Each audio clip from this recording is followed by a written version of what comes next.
Bom dia, queridos. Bora ver aí mais um Comento de Bíblia. Hoje na página 1096, lá no finalzinho.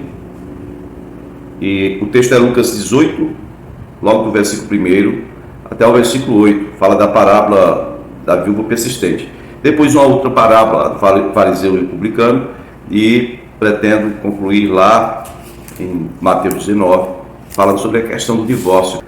Vamos lá, Lucas 18:1 diz: Então Jesus contou aos seus discípulos uma parábola para mostrar-lhes que eles deviam orar sempre e nunca desanimar. Pronto, primeira questão aqui. Orar sempre e nunca desanimar, esse era o objetivo da parábola.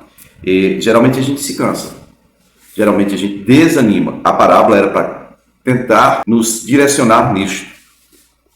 O X da questão é: por que nós desanimamos de orar? Por que não encontramos motivação diária para estarmos orando ao Senhor, buscando ao Senhor? Versículo 2. Ele disse: em certa cidade havia um juiz que não temia a Deus, nem se importava com os homens. E havia naquela cidade uma viúva que se dirigia continuamente a ele, suplicando-lhe: faz-me justiça contra o meu adversário.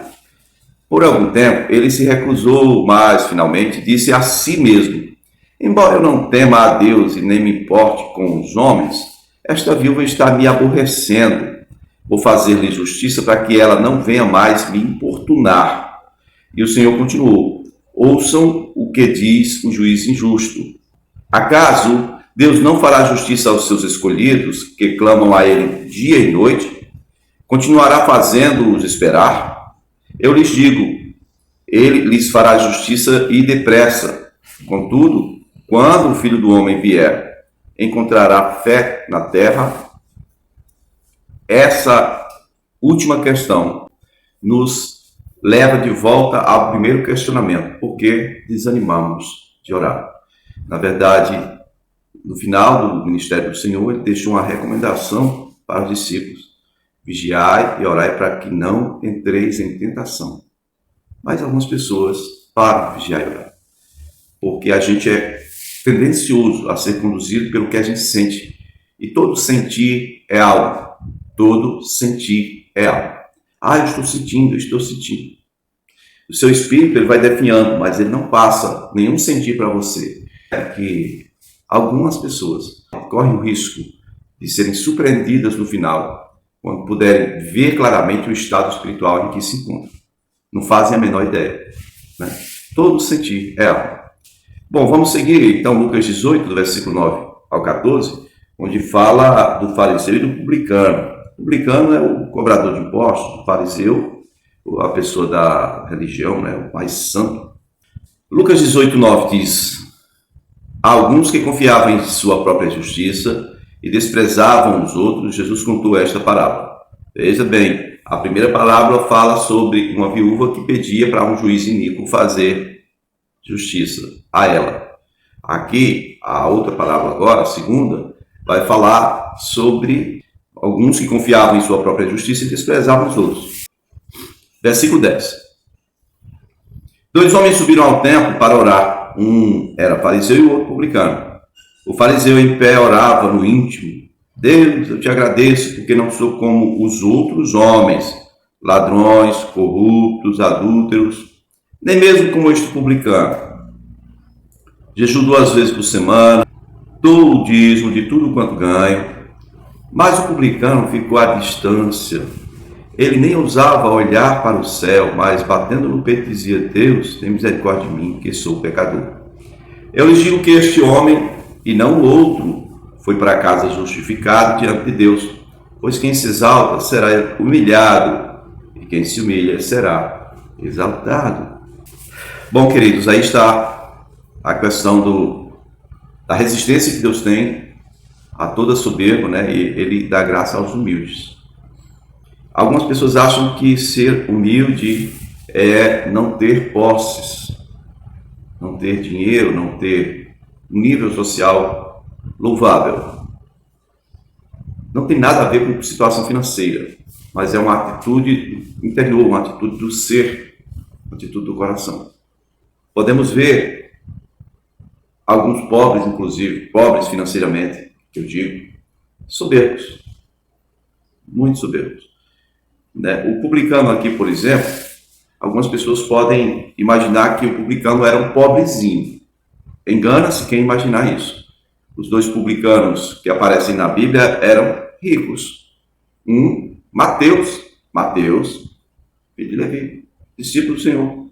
Mateus que escreveu isso, que era publicano, trabalhava na coletoria. E o outro era de Jericó, né? O chefe publicano chamado Zaqueu, que também era riquíssimo. Então, esse publicano, embora fosse publicano, ele não era pobrezinho. Financeiramente, ele era uma pessoa de nível, vamos dizer assim. Né? Porém, a atitude do coração dele o mostrou como humilde. E essa é uma evidência de que pode sim haver, aí podemos encontrar pessoas que não têm dificuldade financeira e mesmo assim são humildes, ao passo que alguns que estão até em situação de rua, sendo soberbos mesmo. Tá?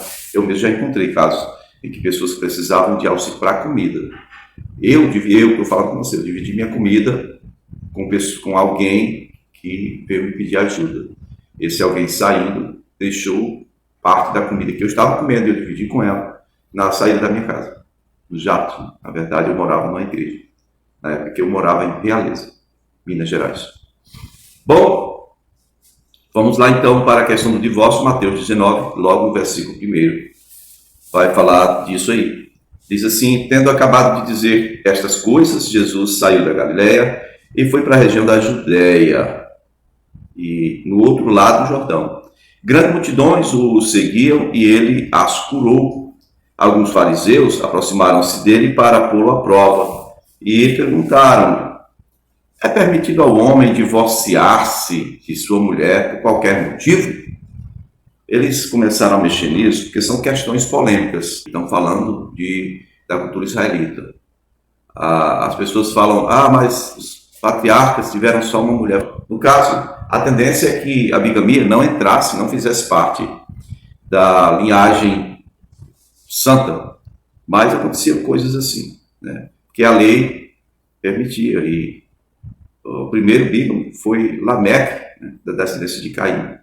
A questão aqui é: você está querendo trazer um problema polêmico para poder complicar a vida de Jesus. Jesus que era solteiro, não tinha casado, né? Aí, versículo 3, é permitido ao homem divorciar-se de sua mulher por qualquer motivo? E ele respondeu: vocês não leram que no princípio o Criador os fez homem e mulher? E disse: por essa razão o homem deixará pai e mãe e unir-se-á à sua mulher, e os dois se tornarão uma só carne. Assim eles já não são dois. Olha só. Assim, eles já não são dois, mas uma só carne. Portanto, o que Deus uniu, ninguém separe. Perguntaram eles: então, por que Moisés mandou dar uma carta de divórcio, uma certidão, né, de divórcio à mulher e mandá-la embora? Jesus respondeu: Moisés permitiu que vocês se divorciassem de suas mulheres por causa da dureza de coração de vocês. Mas não foi assim desde o princípio. Eu lhes digo que todo aquele que se divorciar de sua mulher, exceto por imoralidade sexual, e se casar com outra mulher, estará cometendo adultério. Os discípulos lhe disseram: se esta é a situação entre o homem e sua mulher, é melhor não se casar.